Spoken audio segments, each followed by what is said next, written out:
পাহাড়ে কেন্দ্রের মধ্যস্থতাকারী নিয়োগে আপত্তি। প্রধানমন্ত্রীকে চিঠি মুখ্যমন্ত্রীর। প্রাক্তন ডেপুটি এনএসএ কে মধ্যস্থতাকারী নিয়োগ কেন্দ্রের। পঙ্কজ কুমার সিং এর নিয়োগে আপত্তি জানিয়ে চিঠি। রাজ্যের সঙ্গে কথা না বলে একতরফা সিদ্ধান্ত কেন? ত্রিপাক্ষিক চুক্তিতেই জিটিএ গঠিত হয় বলে সরব মমতা। স্বশাসিত সংস্থা জিটিএর অধিকারে হস্তক্ষেপ বলে তোপ। মধ্যস্থতাকারী নিয়োগে আপত্তি জানিয়ে চিঠি মমতার। প্রধানমন্ত্রীকে চিঠি দিতেই পারেন, কিন্তু এটা ট্রাইপার্টাইট ব্যাপার। ওনারাও তো আলোচনা করেছেন, যখন তো ত্রিপাক্ষিক আলোচনা ছিল। ত্রিপাক্ষিক আলোচনাতে তো কেন্দ্রের একজন প্রতিনিধিকে রাখতে হবে। পাহাড়, দার্জিলিং, এটা তো বাংলার অবিচ্ছেদ্য অংশ।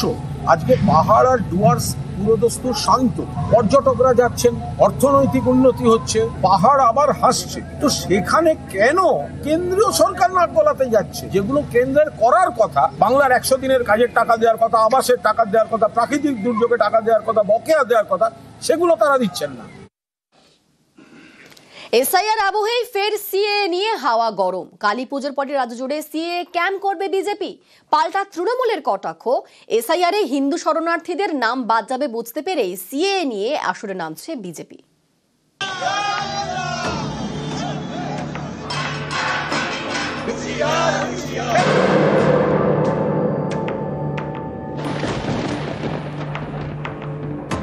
আইডিওলজিক্যালি উই আর কমিটেড যে বাংলাদেশ থেকে আসা হিন্দুদের আমরা নাগরিকত্ব দেব। সিএ এর মাধ্যমে তারা নাগরিকত্ব পাবে। এফআইআর করলে কার্যত হাজারে হাজারে লাখো লাখো মানুষের নাম বাদ যাবে, তাদের মধ্যে অজস্র হিন্দু শরণার্থীর নাম বাদ যাবে। আতঙ্কিত বিজেপি এখন সিএ এর গাজর ঝুলিয়ে ওরা কোন রকমের ভোট বৈতরণী পার হতে চায়। কমাস পরেই রাজ্যে বিধানসভা নির্বাচন, তার আগে চর্চায় এসআইআর। ভোটের আগে বাংলায় ভোটার তালিকার বিশেষ নিবিড় সংশোধন করতে চায় নির্বাচন কমিশন। তার প্রস্তুতিও চলছে। বিহারে সদ্য শেষ হয়েছে এসআইআর প্রক্রিয়া।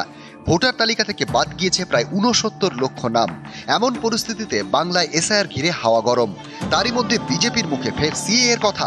কালী পুজোর পরই রাজ্য জুড়ে সিএ এর ক্যাম্প করবে পদ্ম শিবির।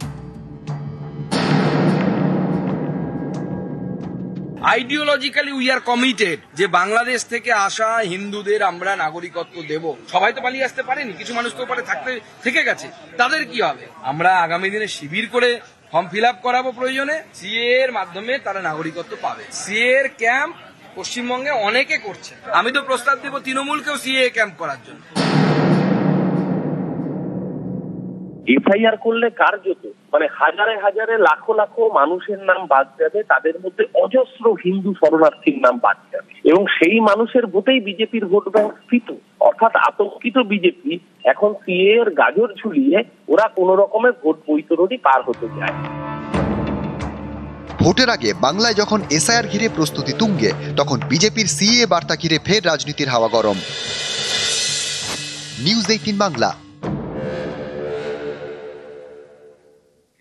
এসআইআর নিয়ে তৃণমূল বিজেপি তুঙ্গে তর্জা। কল্যাণের শহরে সুকান্ত, শ্রীরামপুরে সুকান্তর বাইক র্যালি, শ্রীরামপুরে বাইক মিছিলে সুকান্ত।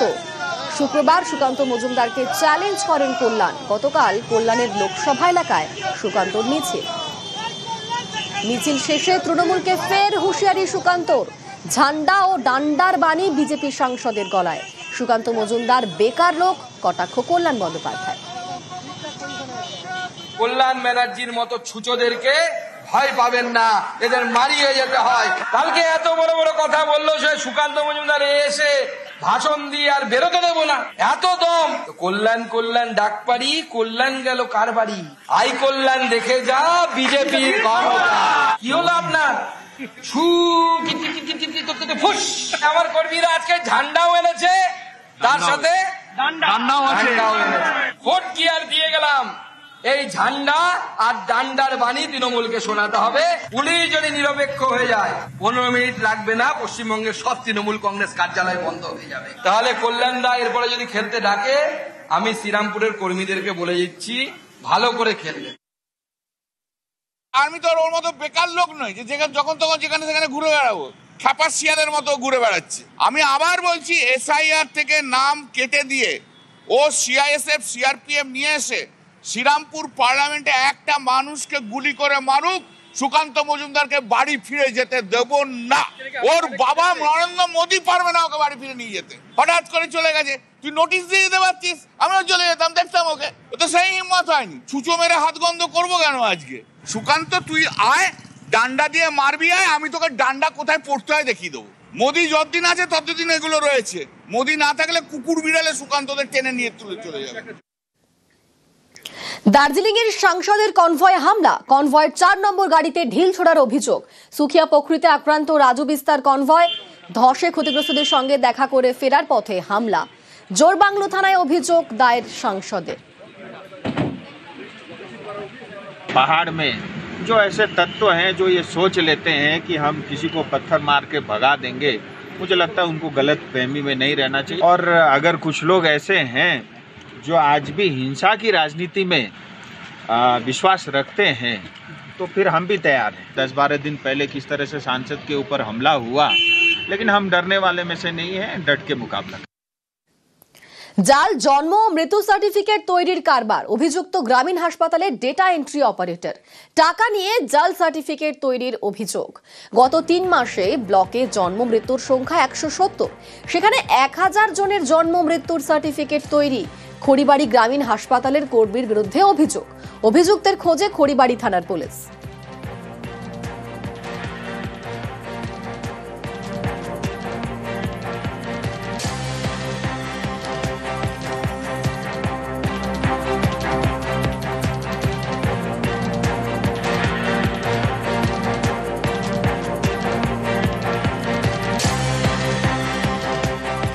সেই ব্যাপারটা সিএমএস স্যারের মাধ্যমে স্বাস্থ্য ভবনেও পাঠানো হয় এবং একটা চিঠি কালকে আমাকে ডেপুটি সিএমএস টুর মাধ্যমে আমার কাছে এসছে যে ডাটা এন্ট্রি অপারেটর ছিলেন ডেট অ্যান্ড বার্থের, তার কাছে এফআইআর লজ করেন, এফআইআর লজও করা হয়েছে। তাকে কি কাজ থেকে এখন শুরু? যে সময় ইনকোয়ারি শুরু হয় সেই সময় তাকে কাজ বসিয়ে রাখা আছে। জাল জন্ম ও মৃত্যু সার্টিফিকেট তৈরির কারবার, দোষীদের শাস্তির দাবিতে মিছিল বিজেপির। গ্রেফতারি না হলে আন্দোলনের হুঁশিয়ারি। খড়িবাড়ি ব্লক স্বাস্থ্য অফিসে স্মারকলিপি বিজেপির। আসল যারা দোষী তাদেরকে বাঁচাতে তারা ডাটা এন্ট্রি অপারেটরের নামে একটা এফআইআর করেছে, যদিও তাকে এখন পর্যন্ত গ্রেপ্তার করা হয়নি। যারা এই ধরনের সুপারিশ করেছেন তাদের বিরুদ্ধে ব্যবস্থা নিতে হবে। যারা স্বাস্থ্য দপ্তরের আধিকারিক তাদেরকে অবিলম্বে সাময়িকভাবে বরখাস্ত করতে হবে যতদিন না তদন্ত শেষ না হয়। এই বিষয়গুলি যদি সঠিকভাবে স্বাস্থ্য দপ্তর পালন না করে তাহলে আমরা জনস্বার্থ মামলা দায়ের করব সিবিআই তদন্তের জন্য। এইসব বকওয়াজ কথাবার্তা বলে ডেপুটি সিএমএইচই এটা আনার্ট করেছে। পোর্টালের মধ্যে ঢুকেছে, ওনার কাছে মেসেজ আসছে না, ওনার তখন ডাউট হয়, উনি তখন এটা তদন্ত করতে থাকে। এর তদন্ত করতে গিয়ে এটা ধরা পড়ে। এর মধ্যে ডাটা এন্ট্রি অপারেটর 1-2 ইনভলভ আছে। কিন্তু এটা বলতে চাই যে এই ব্যাপারগুলো বরদাস্ত করা হবে না। এর পিছনে যারা আছে, যার সামনে আছে, সবার পিছনে সুনির্দিষ্ট অভিযোগ আছে, সেই অনুযায়ী ব্যবস্থা হবে। নেতা ঘনিষ্ঠ জাল সার্টিফিকেটে অভিযুক্তর মা খড়িবাড়ি ব্লক মহিলার প্রাক্তন সভানেত্রী। প্রতিবাদে সরব ডিওয়াইএফআই। আইন অনুযায়ী পদক্ষেপ, আশ্বাস তৃণমূলের। এটার সাথে এখানকার তৃণমূলের নেত্রীর ছেলে এবং হাসপাতালের কিছু কর্তৃপক্ষ মিলে একটা বিশাল দুর্নীতি করেছে। এর মধ্যে বড় বড় তৃণমূলের মাথা আছে, কারণ এখানে 1-2 বছর খেলা কোটি কোটি টাকা দুর্নীতি হয়েছে। যারা যারা জড়িত আছে তাদেরকে অবিলম্বে গ্রেফতার করতে হবে, এই দাবিতে আমাদের এই গণ আন্দোলন চলছে। খড়িবাড়ির সবচেয়ে বড় দুর্নীতি এই দুর্নীতি। আমার নেত্রী ছিল, আগে ব্লক সভাপতি ছিল এবং মহিলা জেলা সাধারণ সম্পাদিকা ছিলেন, এখন উনি নেই। কিন্তু ওনার ছেলে কি করছে সেটা তো দায়িত্ব ওনার না বা দলের না।